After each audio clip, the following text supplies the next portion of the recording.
আমরা যারা প্রতিনিয়ত গেম খেলে যাচ্ছি তার ভিতরে 100টা মানুষের মধ্যে 70 জন মানুষ প্রায় একটা ভুল প্রতিনিয়ত করে যাচ্ছে।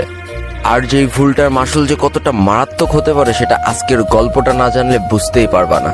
বন্ধুর প্রতি বন্ধুর যে ভালোবাসা এবং দিন শেষে তাকে হারিয়ে ফেলার যে বেদনা, এটা শুনলে তুমিও আমার মতো অনেকখানি কষ্ট পেতে চলেছো। তাই এই ছোট্ট ভুল থেকে ঘটে যাওয়া বড় একটা দুর্ঘটনা যাতে তোমার লাইফেও ঘটে না যায়, তাই আজকের ভিডিওটা সম্পূর্ণ দেখতে থাকো। আর যেই গল্পগুলো মানুষের জীবন থেকে নেওয়া হয় সেখান থেকে অনেক কিছু শেখার থাকে। তো বেশি প্যাক না করে ছোট্ট একটা ইন্ট্রো দিয়ে আজকের ভিডিও শুরু করা যায়।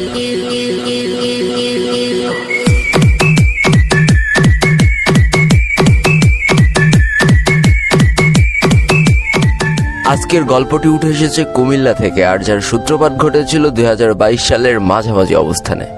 সামান্য এই গেমে করা ছোট্ট একটা ভুলের জন্য যে শুধু একটা পরিবারই শেষ হয়ে গিয়েছিল তা না, বরং সমাপ্তি ঘটেছিল এক অমর বন্ধুত্বের। কি অদ্ভুত একটা ব্যাপার না, গেম থেকে তৈরি হওয়ার সম্পর্কটা গেমের জন্যই চিরতরে শেষ হয়ে গেল। মূল বিপত্তি 2022 সালের মাঝামাঝি অবস্থায় ঘটলেও এই জিনিসটার সূত্রপাত হয়েছিল 2018 সাল থেকে। সময়টা ছিল 2018 সাল। দুইজনের বাসা একই এলাকায়, তারা দুইজন একই সাথে স্কুলে যেত, আবার একই সাথে বাসায় ফিরে আসতো। এমনই একটা দিন তারা দুইজন স্কুল শেষ করে যখন বাসার দিকে ফিরছিল, তখন তাদের এলাকায় কয়েকজন পোলাপান মিলে কি জানি একটা করছিল। খুব সম্ভবত তারা বুঝতে পারে যে কোনো গেম হয়তো তারা খেলছিল। কৌতূহলবশত তারা সেদিকে এগিয়ে গেলে দেখতে পারে যে কয়েকজন মানুষ সেখানে বসে ফ্রি ফায়ার খেলছে এবং তাদের ভিতরে একটা আগ্রহ জন্মায়। এবং তারা ওই দিন সিদ্ধান্ত নিয়ে ফেলে যে তারাও আজকে থেকে বাসায় যে এই গেমটা ডাউনলোড করে এই গেমটা খেলা শুরু করবে, আর যে গেমটা ছিল ফ্রি ফায়ার গেম।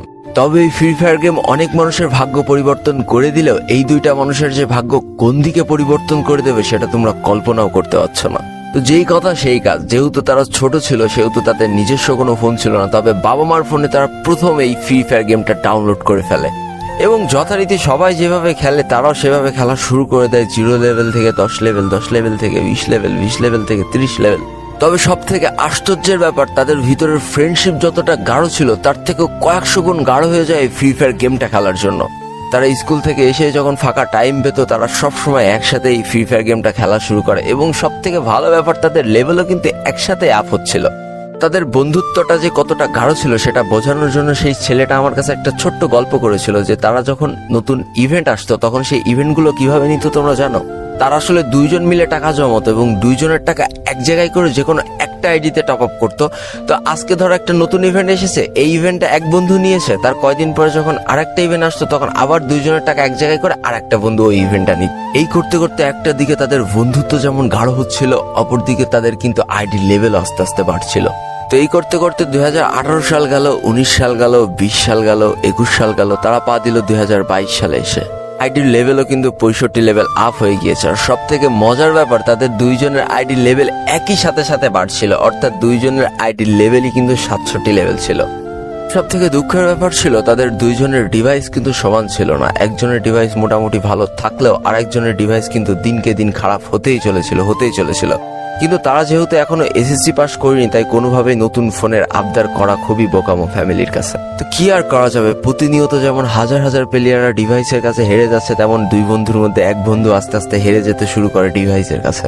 তার ডিভাইসটা আস্তে আস্তে খারাপ হতে থাকে এমন একটা পর্যায়ে যে তার ডিভাইসের ব্যাটারি একেবারে নষ্ট হয়ে যেতে শুরু করে।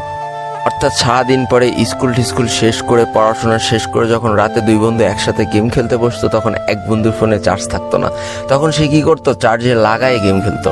তারপরেও কি আর করা যাবে, ফোন অত্যাধিক মাত্রায় গরম হয়ে যেত, তারপরেও চার্জে লাগায় খেলতে তো হবেই।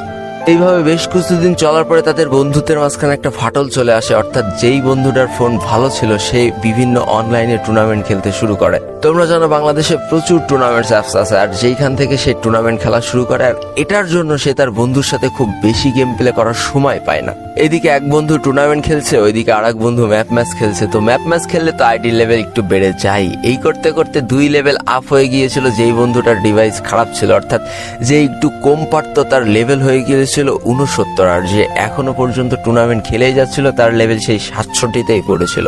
তো এটার জন্য তাদের বন্ধুত্বের মাঝখানে প্রথম দূরত্ব শুরু হতে থাকে। এ বলে তোর থেকে আমি ভালো খেলি, তো ও বলে আমার যদি ভালো ফোন থাকতো তাহলে আমি তোকে 7-0 হারিয়ে দিতে পারতাম। এইভাবে বেশ কয়েকটা দিন চলে যায়। আমরা চলে আসি 2022 সালের মাঝামাঝি সেই কালো অধ্যায়ের দিনটা। 8-10টা দিনের মতো এই দিনও এক বন্ধু টুর্নামেন্ট খেলছে, তো আর এক বন্ধু ম্যাপ ম্যাচে খুব মনোযোগ সহকারে নিজের র্যাঙ্ক আপ করছে। তো মোটামুটি টুর্নামেন্ট শেষ করার পরে অনেকদিন পর দুই বন্ধু আবার একই লবিতে দাঁড়িয়ে আছে। তো হঠাৎ করে যেই বন্ধুটা টুর্নামেন্ট খেলতো, অর্থাৎ যার ভালো ডিভাইস, সে হঠাৎ করে বলে ওঠে, কিরে তুই তো লেভেল আপ করে ফেলেছিস, ভালোই প্রো প্লেয়ার দাবি করিস নিজের, তো আমার সাথে কি একটা হবে নাকি অন ভার্সেস অন? তো যেই বন্ধুটার ফোনটা খারাপ ছিল সে বারবারই বলতে থাকে যে দেখ বন্ধু, আমার তো ফোনে চার্জ নেই, আমার প্রচুর পরিমাণ ল্যাগ দেবে, এমনি ফোন চার্জে লাগানো রয়েছে আর ফোন প্রচুর পরিমাণ হিট হয়ে রয়েছে, আজকের দিনটা বাদ দে, কালকে তোর সাথে খেলা হবে যখন আমার ফোনে চার্জ থাকবে। তো যেই বন্ধুটার ফোন ভালো ছিল সে এক প্রকার নাসরবান্দার বিভিন্নভাবে তার বন্ধুকে অপমান করতে থাকে যে তুই কি আমার সাথে খেলতে ভয় পাস, তুই কি আমার সাথে খেলতে চাস না। আর একইভাবে যেই বন্ধুটার ফোন খারাপ ছিল সে বারবার রিকোয়েস্ট করতে থাকে যে কোনোভাবে আজকের দিনটা খেলিস না, আজকের দিনটা আমার ফোন আর চাপ নিতে পারছে না, আমার ফোনে চার্জে লাগানো রয়েছে, কোনোভাবে ফোন একেবারে হিট হয়ে রয়েছে, আমি ফোন দিয়ে কোনোভাবে খেলতে পারবো না তোর সাথে। তো শেষমেশ কি আর করার, সেই নাসরবান্দা বন্ধুর অপমানের জ্বালা সহ্য না করতে পারে যেই বন্ধুটার ফোন খারাপ ছিল সে অবশেষে চ্যালেঞ্জ অ্যাকসেপ্ট করেই ফেলে এবং রাজি হয়ে যায় তার সাথে অন ভার্সেস অন একটা কাস্টম খেলার জন্য। তো যেই কথা সেই কাজ, হয় আজকে বন্ধুত্ব আরো গাঢ় হবে, নাই বন্ধুত্ব আজকে এইখানে শেষ হবে, তাও ওয়ান ভার্সেস অনে কেউ কারো ছাড় দিতে রাজি না। প্রথম ম্যাচে যেই বন্ধুটার ভালো ফোন ছিল সে জিততে পারলো, দ্বিতীয় ম্যাচ কিন্তু ঠিকই সেই যার নষ্ট ফোন সেই জিতেছিল। আর এই করতে করতে তাদের মধ্যকার স্কোর যখন 3-2 হয়ে যায় তখন যেই বন্ধুটার নষ্ট ফোন ছিল সেই বন্ধুটা হঠাৎ করে দেখা যায় তার ক্যারেক্টার আস্তে করে কম্পিউটার হয়ে গিয়েছে।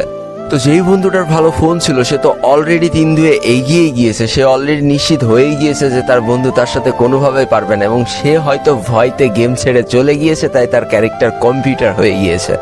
এই চিন্তা ধারণা থেকে সে তার বন্ধুরা আরো বেশি করে পিটাতে থাকে আর চিন্তা করে যে স্ক্রিনশট নিয়ে কালকে সবাইকে দেখাবে আর বলবে যে আমার বন্ধু আমার থেকে কম পারলেও তার মুখের ফাপড় কিন্তু হেভি লেভেলের, সে সবার কাছে বলে বেড়ায় সেই সব থেকে ভালো প্লেয়ার। তো এই করতে করতে বেশ কয়েকটা রাউন্ড পার করে ফেললো, কোনোভাবে তার বন্ধু আর গেমে ব্যাক আসে না। এবার তো তার বন্ধু আরো নিশ্চিত হয়ে যায় যে তার বন্ধু হয়তো ভয়তে তল্পা গুটিয়ে পালিয়েছে, তাই সে গেম প্লে শেষ করে সে তার বন্ধুকে ইচ্ছা করে ফোন দেয়। কিন্তু দুঃখজনক বিষয়, বেশ কয়েকবার কল বাজার পরেও তার বন্ধুর কোনো সাড়া শব্দ পাওয়া যায় না।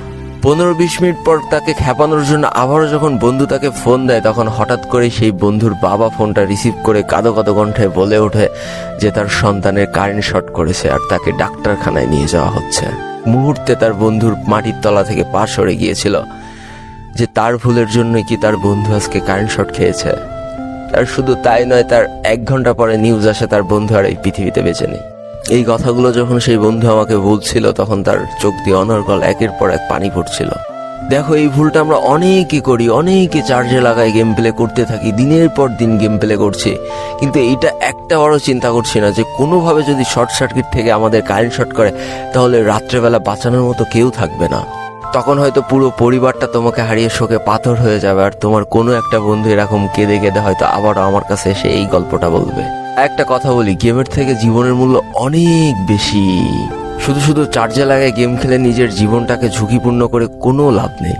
এখনো সচেতন হও, নিজেকে ভালোবাসতে শিখো আর মানুষের কথায় প্রভাবিত হয়ে কখনো one versus one custom challenge করে বসো না।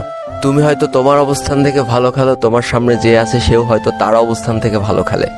আর যারা ভালো খেলতে পারছে না তাহলে তাদের পেছনের কারণটা একবার হাতড়ে দেখার চেষ্টা করো। হয় তাদের ভালো ডিভাইস নেই, নাই তাদের ভালো গান স্কিল নেই, নাই তারা হয়তো গেমে বেশি টপ আপ করতে পারে না দারিদ্রতার কারণে। তাই বলে এই নয় যে তুমি একটু ভালো খেলা শিখে তাদেরকে অপমান করবা। তো বন্ধুকে হারানোর 2 বছর পরেও যখন সেই বন্ধুটা আমার কাছে এই গল্পগুলো করছিল তখন তার চোখ বেয়ে অনর্গল পানি পড়ছিল। আর আমি সেদিনই বুঝতে পেরেছিলাম যে বন্ধু হয়ে বন্ধুকে হারানোর কষ্টটা আসলে কতখানি। আজকের ভিডিওটা এই পর্যন্তই ছিল। ভিডিওটা ভালো লাগলে অবশ্যই একটা লাইক করে ফেলো, কমেন্ট করে দিও আর বন্ধুদের কাছে শেয়ার করে দিও। আজকে আমি বিদায় নিচ্ছি টুয়েপল গেমের পক্ষ থেকে। ততক্ষণ সবাই সুস্থ থেকো, ভালো থেকো আর তোমাকে একটা যে মানুষগুলো ভালো আছে তাদেরকে অনেক ভালো রেখো। Tata, bye bye.